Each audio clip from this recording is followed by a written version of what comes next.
በተደጋጋሚ እቤት ሲውል ቡና ነው የምታፈላለት። ማታም ሲመጣ ቡና ታፈላለች። ብትችል ጠዋት ቡና ፍልታለት ራሱ ቡና ጠጥቶ ቢወጣ ደስ ይላታል። እና ታሞ ቤት በሚውልበት ሰዓት በቃ እኔ እንከባከባለሁ ችግር የለውም ምናምን ብላ ቡና ፍልታ ፏፏ አድርጋ በቃ ድምቅ አድርጋ ምናምን ህመሙን እንዲረሳ ታደርገዋለች። ጋቢውን ደረብ አድርጎ ቁጭ ብሎ ቴሌቪዥን እያየ ቡናውን እየጠጣ ምግቡ እየቀረበለት ምናምን ስለሚውል ቤት ውስጥ ሲሆን አይከፋውም። ታሞ መቅረቱን በምን ምክንያት እንደሆነ እንዳያስተውለው የሚደረገው ያለው እና ሚስቱ ደግሞ በተቃራኒ ብቻዋን ቡና በምታፈላበት ሰዓት አንዳንድ ጊዜ ዛር ይነሳባታል፣ ታጓራለች። ብቻዋን ቡና በምታፈላበት ሰዓት ዛር የሚነሳበት ምክንያት የራሱ የሆነ ምክንያት ቢኖረውም ግን አንድ ጊዜ ባሏ ባለበት ሰዓት ተነሳ ማለት ቡና እያፈላች አቦል ተጠጥቶ በረካ ሁለተኛ ላይ ማለት ነው እንግዲህ አይደል የምትሉት በረካ አቦል በረካ ከዛ በኋላ ጀባው ተወና ምናምን ትሉታላችሁ ስም ወጥቶለታል። እያንዳንዱ ያው ያጋንንት ስም እንደሆነ ይታወቃል። ግን ዞሮ ሁለተኛው ቡና እየተጠጣ ያለ ዛሯ ተነሳና የሚለፈልፈው ነገር ሰምቶ በጣም ደነገጠ። የደነገጠው ምንድነው? የህመሙ ምንጭ ምን እንደሆነ የመሰናክሉ ምንጭ ምን እንደሆነ ሲሰማ ደነገጠ። ሚስቱ እንደዛ እንደምታጓራ ችግር እንዳለባት አያውቅም።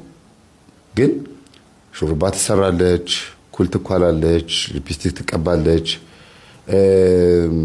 ድምቅ ብላ የነዚህ አንዳንድ ወደ ድሬዳዋ ወደ ሐረር አደሬዎች አካባቢ ላይ የሚለብሱት የሆነ ልብስ አለ እንደዚህ ቡና ሲያፈሉ የሚለብሱት ሽርጥ ታረጋለች። አንዳንዴ ነው ግን ብዙ ጊዜ ድምቅ ብላ ኢቭን ጆሮ ጌጥ አድርጋ ምናምን የዚህ ሳርዴታ ምናምን እንደዚህ ሰክታ ምናምን ሁሉ የምታፈላበት ጊዜ አለ። አንዳንዴ ነው አለፍ ብሎና ቡና ስታፈላ ይለያል። ሴሬሞኒዋ ደስ ይለዋል በእርግጥ እሱ። አሁን ግን ደነገጠ። በቃ ህመሙ ራሱ ከላዩ ላይ ግፍፍ ብሎ ተነሳ። ማለት ድንጋጤ አንዳንድ ጊዜ እኮ ህመምን ያስረሳል ወይም ደግሞ ድካምን ያስረሳል አይደለም። ለምሳሌ በጣም የሰከረ ሰው እየተንገዳገደ መጥቶ ከሰው ጋር ሲጣላ ሲደባደብ ሲመታ ስካሩ ይለቀዋል ይባላል። ወይም ደግሞ ጸበል ወይ ውሃ ሲደፉበት ብቻ ስካር ውስጥ ያለ ሰው የሚያስደነግጥ ነገር ሲያጋጥመው ስካሩ ከላይ ላይ ለቀቀኝ ይላል። ልክ እንደዛ ሁሉ ይሄ ሰው ህመሙ ከላዩ ላይ ብን ብሎ ነው ሄደው ማለት ይቻላል። ህመሙ አለ ግን በድንጋጤ የተነሳ ህመሙን ረሳው ነው ነገሩ።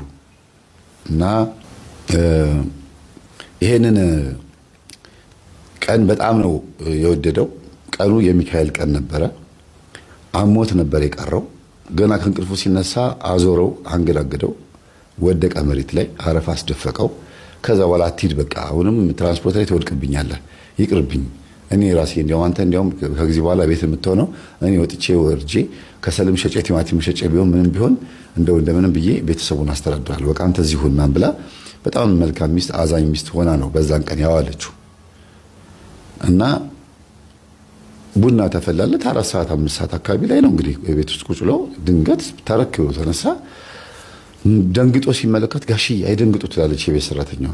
ምንድነው እንዴት ነው የማልደነግጠው? እንደዚህ እያጓራች አትሰሚያትም? እንዴት ጊዜ አዲስ እኮ አይደለም ጋሽዬ፣ እርሶ በሌሉበት ቀን ቡና ስታፈላም እንዲህ ትሆናለች። የቀላል ነገር ነው። ምንድነው እሱ እንደዚህ? እስቲ ስሟት፣ የምትለፈልፈውን ስሟት፣ ከባድ ነገር ነው የሚያወራው። እኔ እኮ ፈርቼው እንጂ ነግሮታለሁ ብዬ ነው ትላለች። ከዛ እጁን አጣምሮ ዝም ብሎ ያዳምጠዋል መንፈሱን። እና የሚያወራው ነገር ያው ታውቃላችሁ መቼ ቡና ሲፈላ ጅሬው ሲነሳ ያለ ነው የሚያወራው። ድምፁ ለየት ይላል አይደለም? እኔ እንዲያውኝ እንዲህ አድርጌ ምናምን በቃ የሆነ እንዲከበር የሚፈልገው የሆነ ለየት የሚያረጋት የሚያወጣት ድምፅ አለች። ግን ዋና ሐሳቡን ያውም በሱ ድምፅ አልናገርም፣ ግን በራሴ ድምፅ ልንገራችሁ። የሚያወራው ምንድነው? እንዴት እንደተጋቡ እሱን የሚያሳምመው እሱ እንደሆነ፣ ባልየውን የሚያሳምመው መንፈሱ እንደሆነ፣ አልገዛ አልንበረከክ አልከኝ፣ ተበቀልኩህ፣ ብዙ ዓመት ይሄ ሁሉ ያሰቃየው እኔ ነኝ፣ አሁንም ቢሆን ካልሰገድክልኝ